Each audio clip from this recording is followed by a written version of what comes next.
Hey, welcome back to the Think Bigger Real Estate Show. I am your host, Justin Stoddart, and I am very, very excited to be here today. We've got a real treat in store for you. As you know, my mission and my passion is to help you think bigger so that your business follows suit. Because I know that when your business grows, you get more options and you get the opportunity to impact more people. So I'm excited to introduce today's guest, and we're going to talk about the power of LinkedIn. And all kinds of other things. So please help me welcome Tazz Weatherly. She has been in the business. Her first 2 years in the business, get this. She and her team sold $32 million in volume in her first 2 years. And this year, their goals are to double that, to do 30 plus million in just her third year. So Tazz, thank you for being on the show today. Super excited to have you here. Thanks for having me, Justin. I'm excited. Yeah, I'm excited too. So Tazz comes from an area of the world that I love, Boise, Idaho. Not too far from here, our headquarters in Portland. And I was telling her prior to the show that, hey, it's always sunny in Boise, right? We get it occasionally here in Portland. It's always sunny in Boise. So for those of you that are wondering, where do I find Tazz? Well, she's in Boise, Idaho, really kind of masters Treasure Valley real estate. And again, very excited to have you here with us today, Tazz. Yeah, thanks. I'm excited. Did you actually know, speaking about the sunshine, Boise gets more sunshine than in Florida? Like the state of Idaho actually has more sunshine than Florida. So I thought that was actually a cool fact. I was actually born in Idaho. I don't, because I was raised in Oregon for almost my entire life. I don't talk about that too much, but it's fun now that I've got some Boise audience. I'll claim that. I'll be like, hey, I was born in Idaho. It's a good place. It's a good part of the world. Yeah, it is. So, yeah. Awesome. Well, so excited to have you here, Tazz. Let's talk about this. You and your team have done some incredible things. And I know I've followed you a little bit on social media and know that you have a tendency to just kind of go for it. And I think that's pretty impressive that you put your face out there. Tell me, let's start with video really quick before we delve into LinkedIn, which is kind of the promised topic. Mm-hmm. Let's talk about video. Like, how did you, or let me ask this question. Do you believe that by you putting yourself out there on video, that's had a big part to do with your meteoric rise in the real estate industry? Yeah, absolutely. And I think that was the reason actually why I went to video is because of the fact that, I look at 20 plus years and they've built a name, they've built a brand, they've done a lot. And so video was my way of actually getting in front of people as quickly as possible and get them familiar with my face as a realtor and just start busting out content. So that was the thing. I know there's a ton of people that say content is key. So it just allowed me to create content. I think people like video a lot better because it's interactive. They can see your emotions. They can kind of get a feel of what it is you're talking about. So I just think video is key personally. I'd have to agree, Tazz. There's something about when you watch somebody's video, it's almost as good as like hearing them in person. It's not the same, right, as being face to face, but it's definitely more powerful than any other form of media advertising that I know of. Why is it you think that so many people are afraid of it? And were you afraid of it at one point? Good question. I think people are afraid of it because it's kind of scary. You're not talking to a person, you're talking to a thing. And then you could watch it back. And then you look at yourself and you literally judge yourself. And I think people don't understand that. Like, I'm probably going to watch this after and be like, wow, I could have sat up straighter. That's how I look if you're asking me questions. But with video, it's replayable. So it is extremely hard. And sometimes the camera's not flattering and you're kind of surprised that that's the way you look. But for me, I have always kind of been comfortable in front of the camera overall. Like, I didn't shy away from it. I kind of just ran into it head on. And so it's worked out. But like you've probably seen in a couple of my videos or just even my speaking engagement in Twin Falls, the videos that I was producing at first were bad. I was just recording them off my phone. Nothing wrong with that. But I stuttered. I wasn't acting normal. It wasn't a solid conversation like it can be now. So I think if people are looking to get into video, I think it's extremely powerful. Best part is it's super cheap because as an agent, you got to know where your marketing dollars are going. And so video can be free, but it also just takes a lot of time to do, like a long time. You mean to get good at it, like to really kind of master it? To really master it, to actually have the balls, for lack of a better term, to like put like put your hand out, create a video, and have people behind you kind of look and like, what is this person doing? Like, why are they recording? This is awkward. Like, you have to get over that fear and just really put yourself out there. You know, it's interesting that you say that, because again, we look at your, again, meteoric rise in real estate. We're like I've been working hard. Like, the reality is you put in some work, right? This wasn't you just sitting around shooting a video or two. Like, how many videos do you think you've shot over the course of now going on 3 years? Well, if I look at my phone where most of the video content is actually stored, it's going close to 800 videos. Okay. But I got smarter, I think is the best way. I started repurposing content. Like, some of my best videos, I'll use a lot more. And so there is a fine line of like just creating one that's super authentic. And then knowing that that video is actually going to be reusable down the future. So overall though, I've probably created 800 like full-on videos, but let's also talk about the mistakes, which are probably like triple that, because I do all my videos in one shot for all real estate stuff. So if you want to talk about like trial and error, failing multiple times and just putting it out there, I think that's actually the bigger story to tell. But it does take a lot. It's a lot of content. Yeah. So 800, I mean, that's about how many days you've been in real estate, if you look at it, right? 365 days in a year, like you're on like in your third year now. So at least one video a day that was published and put out to the world. Oh yeah. When I first started, I was creating content every single day and just posting it. Now, obviously, having tested it for a while, knowing my high post times, all of that stuff that a marketing person can tell you on how to, do social media marketing.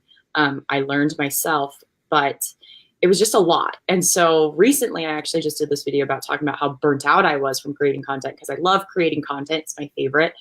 But when you start, you're like, okay, I just want to get better. And then once you kind of hit a point where you're like, okay, I know what I'm talking about now, I can bust it out really quickly, you start to get a little burnt out, because you're like, wow, I feel like I've said everything. Like, how can I reinvent the wheel? And it gets a little difficult. But I do think that content is key, and consistency as well in creating the videos. That's why I have so many right now. I was talking with a group this past week, and they were saying like, how much content is too much? And I said, I think most people err on the side of there not being enough. And I think we have this misconception, there we go, that every piece of content that we put out there, every one of our followers is going to see. And the reality is it's not. Like, most businesses, one of my mentors, Grant Cardone, said, most businesses die in obscurity. It's not because they're overdoing it. It's because they're underdoing it. People don't know who you are, and they fear of like, I don't want to overdo it. And I might have some followers that are saying like, dude, Justin, you totally overdo it. And I'm fine with that, right? Like, each of us are finding our tribe. Yeah. And if my message isn't resonating with you, no hurt feelings, go find someone that does, right? Like, and I think all of us that want to lead and want to be content creators, not just content consumers, have to put ourselves out there on a really consistent basis. That's the only way to find our tribe, because we're not going to create enough volume of content for anybody that is not in our direct sphere to actually find us if we don't put ourselves out there. And you've obviously exemplified that, of like, just put it out there and see what happens. Yeah. And like, for those of people that are actually watching that, are scared to do it, this is my best advice on that: is your first couple hundred pieces of content, no one's going to watch, because you haven't created anything yet. So give yourself that kind of leeway or forgiveness that, your first piece of content is not what you're going to be known for. You're going to be known for your consistency, your delivery, and delivering valuable content at the end of the day. Yeah, boy. One of my mentors said it this way: the first 100 videos aren't for your audience, because you're not going to have one. Like, the first 100 videos are for you to figure out what you want to talk about. Oh yeah, for sure. And I agree with that 100%. That's way better than I could ever say it. So I'll talk to your mentor. Yeah, Russell Brunson. He's a guy out of your neck of the woods, founder of ClickFunnels. I don't know if that name sounds familiar, but yeah, he's a guy I follow closely, and he said that, and I thought, boy, there's a lot of wisdom in that, because again, we overthink, thinking that we have to be perfect at first, and the reality is, like, no one, like Michael Jordan wasn't perfect at first. He was near perfect at the end, right? But there's this concept that we have to be really good before we can start. No. You have to start to actually ever be good. And that starting process goes through, kind of some some rocky roads, kind of off-roading a little bit, monster trucking through some poor content. So appreciate your thoughts on that. Let's talk, Tazz, about you being the LinkedIn agent. How did you get that reputation? So it's actually I think it's an interesting story. So I had never had the intention of being a realtor at any capacity. But before I became an agent, I was working for a lot of like tech companies, and we used LinkedIn to connect to the people that made the decisions or build those relationships, whatever. I love LinkedIn. And so when I actually became a realtor, because I got laid off from my tech sales job, I was like, well, what do I do now? Like, how do I tell people I'm a realtor? And LinkedIn at that time started allowing videos. I was like, okay, like I like to be in front of a camera. Like, what if I put videos out? Because in all honesty, out of all the social media outlets, LinkedIn is the only one that's allowed on your computer screen at work. It's not weird if you're on LinkedIn, but it's weird if you're on Facebook at work. So I was like, okay, cool. Like, I'll just post videos and post it to LinkedIn, because also people have jobs. That's like their escape within the work hour. So I just started doing it. I just started posting LinkedIn videos and just throwing it out there. But they were all over the place. I took a very big shotgun approach of like talking about everything. There wasn't a consistent message. It was just the first 100 pieces of content everywhere. Sometimes I included my dog. Never had a brand personally of like looking good in front of a camera.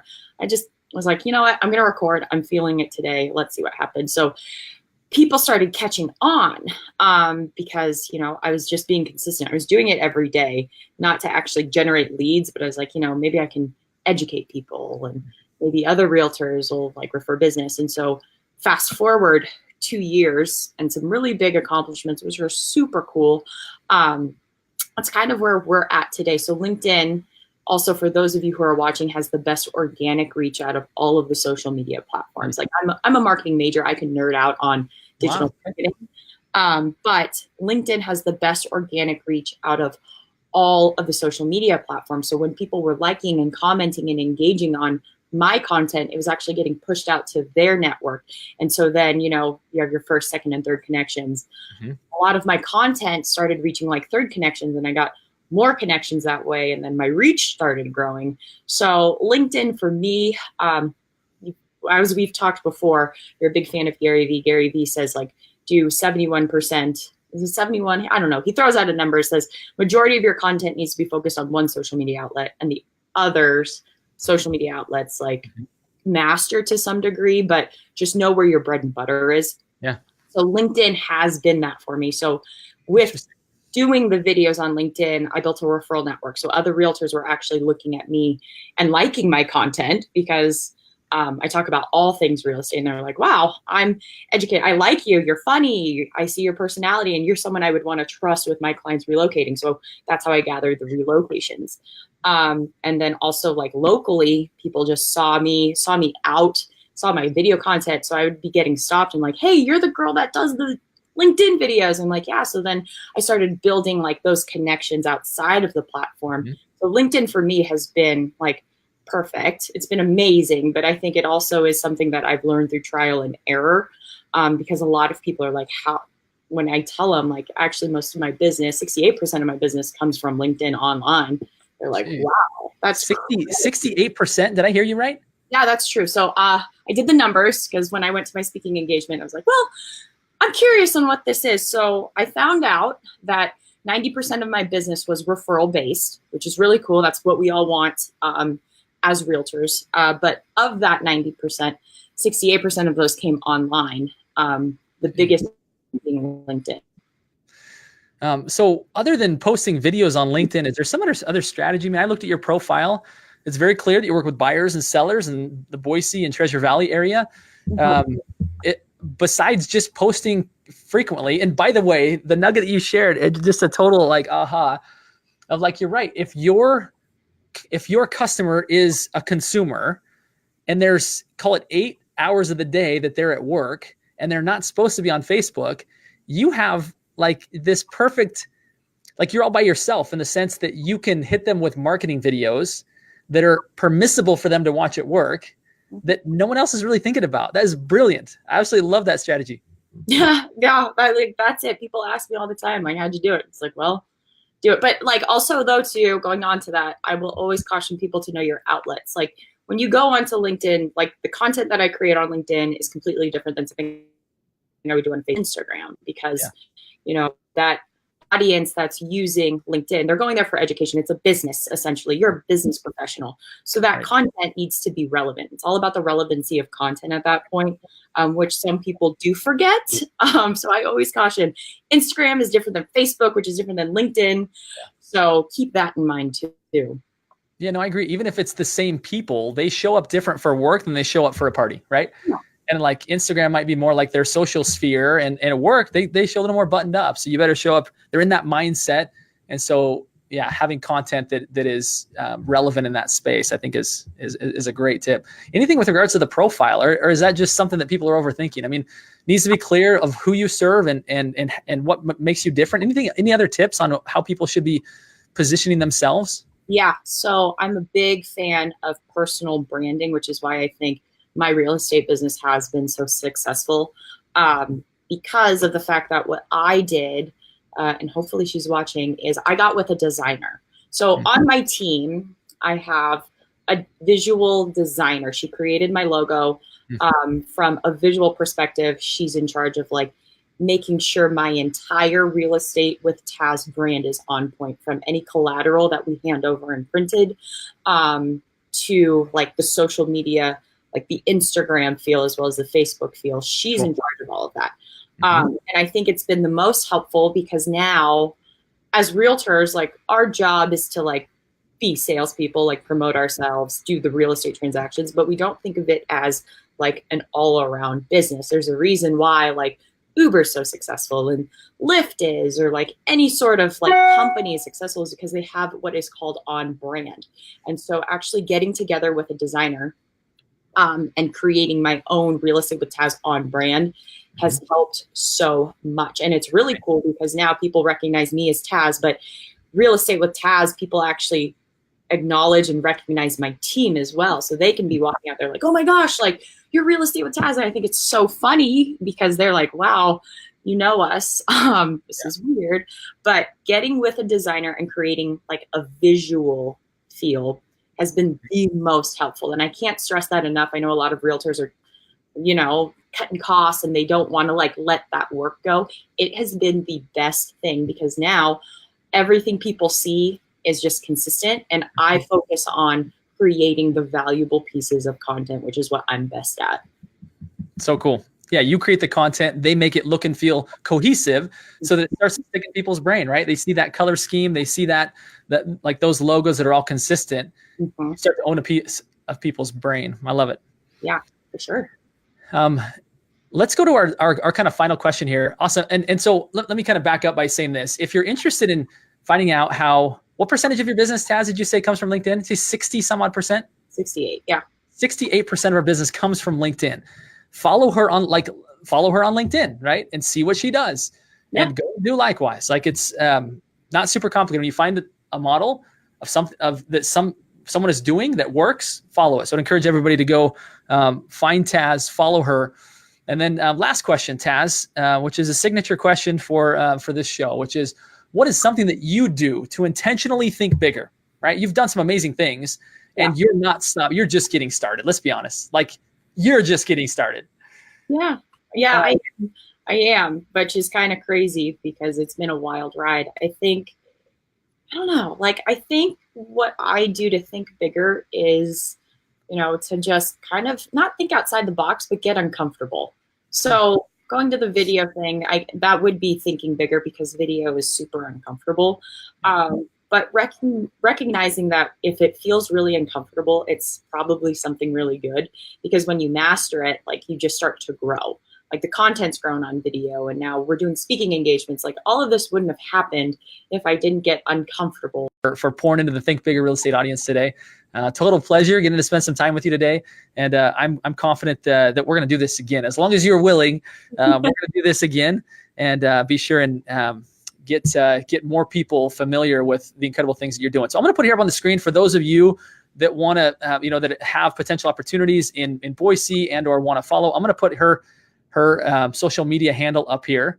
So please go follow her at Real Estate with Tazz. Pretty simple. She and her team do some killer work, and she'd be a great person for you to follow and be mentored by afar. So thank you again, Tazz. Total pleasure being with you here. And thanks everybody for tuning into this episode of the Think Bigger Real Estate Show. Thank you.